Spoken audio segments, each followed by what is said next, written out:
Welcome back to the Explainer. Today we're actually stepping away from our usual data sets and analytical models to dissect something totally different, but honestly universally profound. We're looking at a piece of microcinema. It's this very brief text known as the sacrifice script. Listen, I want you to really lean in and pay attention to the mechanics at play here today. This text is incredibly short, but the emotional architecture of the script, it is absolutely staggering. We're going to deconstruct exactly how it builds such immense weight and paints such vivid imagery in just a handful of lines. Actually, scratch a normal agenda today, because we just need to jump straight into the deep end right here. The father sold his only gold ring for a degree he would never be able to read himself. I mean, just let that sink in for a second. This single line captures an unbelievable physical and intellectual sacrifice. Think about a gold ring. It's often a symbol of marriage, heritage, or maybe literally the single valuable asset a struggling family might hold. And it's liquidated. And for what? For a piece of paper, a degree, written in an academic language that this father is entirely locked out of. It is a massive investment in a future he literally cannot comprehend, but can only facilitate.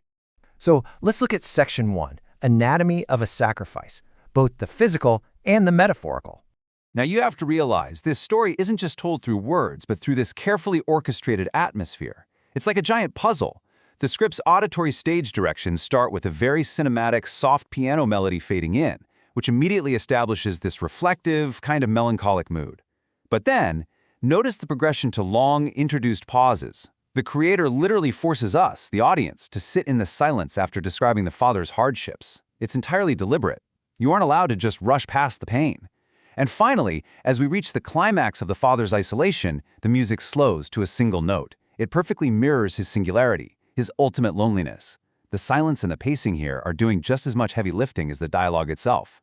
As you'll see, the script maps out the relentless progression of this man's life through very specific measures of time.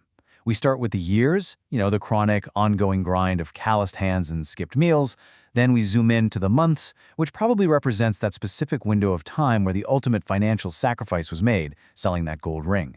Then it comes down to the days, anchored by a single specific memory of the son's first day of school. And finally, we arrive at today. And today, well, he's just sitting alone in a quiet room. When you really look at this chronological progression, the transactional nature of his entire existence becomes heartbreakingly clear.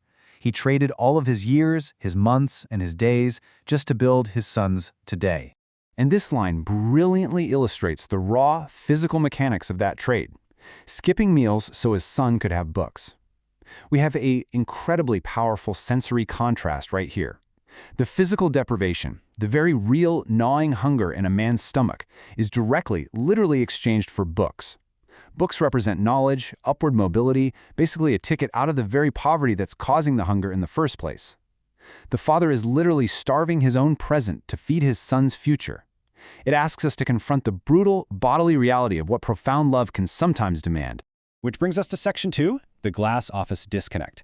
And man, it is a chilling distance. Consider the absolute contrast between their two worlds. On one side, we had the father's reality, a dim, quiet room built by years of calloused hands. It's dark, it's heavy, it's permanently grounded in physical, grueling labor.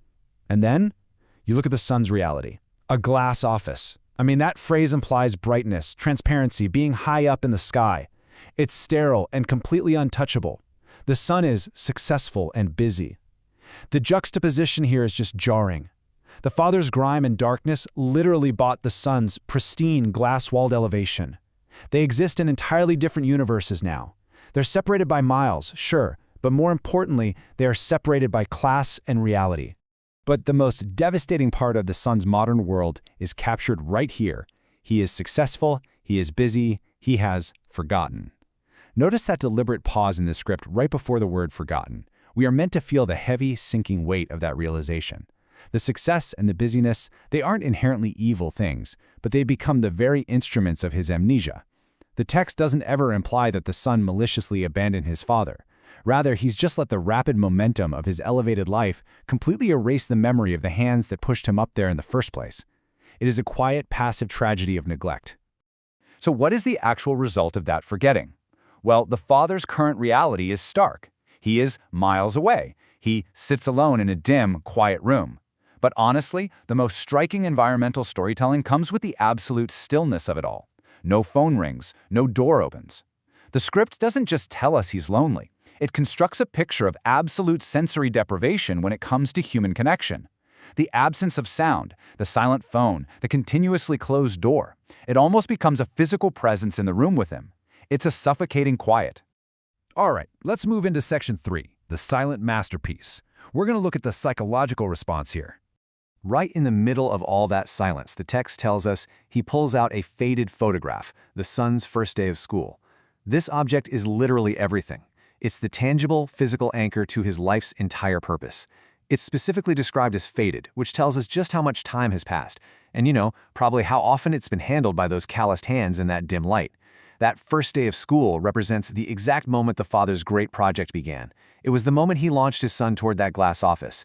In a room where absolutely no phone rings, this single piece of paper is his only remaining connection to the boy he gave everything for. And then, right after looking at the photograph, we get this. He doesn't cry, he doesn't call. This is a total subversion of our expectations as an audience. I mean, we expect sorrow, right? We expect anger.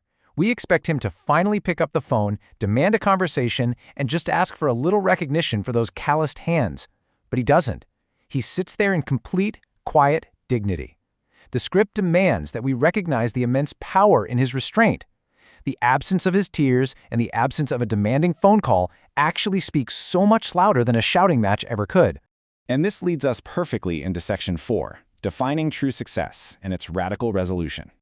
So what does a masterpiece even mean in this context? Get this, the father does not view the son's immense distance as abandonment.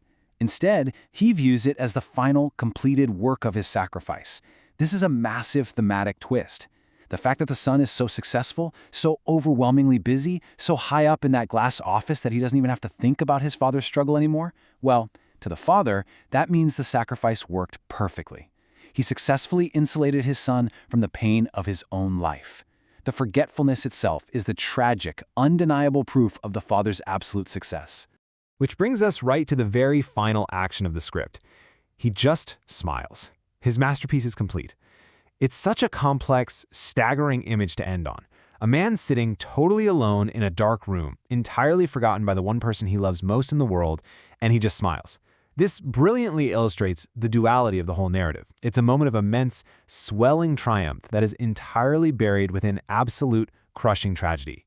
He never wanted gratitude, he just wanted his son to fly. And his son flew so far away, he basically disappeared. As we wrap up this explainer today, I want to take this script, turn it around, and hold it up like a mirror. I want to leave you with this question to really deeply reflect on. Who paid for your glass office?